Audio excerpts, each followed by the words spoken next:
আমার হাজবেন্ডের আজকে বার্থডে। সে তো মানতেই চায় না, মানতে চায় না বলতে এগুলা সে পছন্দ করে না, জন্মদিন পালন করা।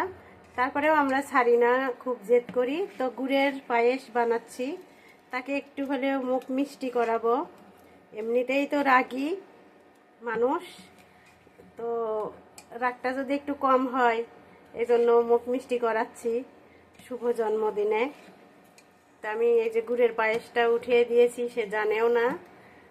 আর বিকালে অফিস করে আসার পরে সামনে দিব। আমি কেক বানাইতে চাইছিলাম, কিন্তু আবার যদি রাগারাগি করে, যদি বকাবকি করে, এই জন্য আমি আর কেকটা বানাইলাম না।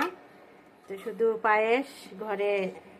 তারপরেও আজকে নতুন বছর, একটু মুখ মিষ্টি করি সবার।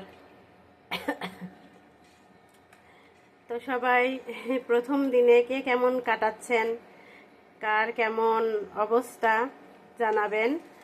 আমি তো ভালোই কাটাচ্ছি, ইনশাল্লাহ আরও সামনে ভালো কাটবে। রান্না বান্না আজকে তেমন কিছু করতেছি না, রান্না কালকে করে রাখছি, কালকে অনেক কিছুই করে রাখছি। আজকে আর বেশি রান্না করতেছি না, তো চিন্তা করলাম একটু পায়েস রান্না করি, হাজব্যান্ডকে খাওয়াবো, ছেলে মেয়েকে খাওয়াবো। ছেলে তো নাই, ছেলে থাকে ঢাকায়।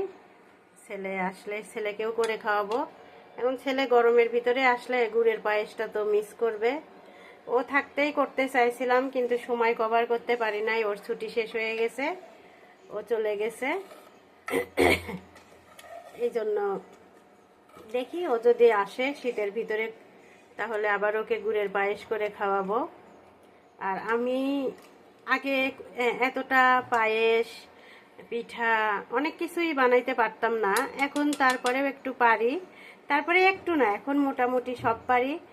আগে আর এখনকার যুগে ইউটিউব দেখেই মানুষ সব রান্না বান্না করে। আগে তো আর এত ডিজিটাল ছিল না, আগে ছিল হইলো সাদা মাটা সব জীবন।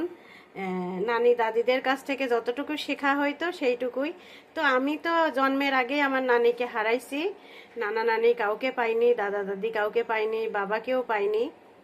তো আমার কপালটা এতটা ভালো না। যাই হোক, তারপরেও আলহামদুলিল্লাহ, আল্লাহ ভালোই রাখছে। তো এই জন্য মানে কোনো কিছু বলার নাই, যার যেমন আছে তার তেমন কিছু নিয়েই খুশি হতে হয়, খুশি থাকতে হয়। তো আমি এই যে রান্না করতেছি আজকে, আমার রান্নার ভিডিও আমি তেমন একটা দিতাম না। তো আমার রিচ এত খারাপ, এত খারাপ অবস্থা রিচের, খুবই খারাপ অবস্থা। কেউ এখন আর লাইক কমেন্ট শেয়ার করে না। আমার ভালো ভিডিও হইলেও কেউ এখন আর শেয়ার করে না, আগে করতো, এখন আর করে না। তো যাই হোক, না করলে করার কিছু নাই, এইভাবেই যতদিন যায় যাক। আমার হ্যাঁ মন খারাপ হয়, কিন্তু মন খারাপ করে কোনো কিছু লাভ নাই, কোনো লাভ নাই। আমি শুধু আল্লাহর কাছে সব কিছু চাই, মানুষের কাছে কিছু চাই না।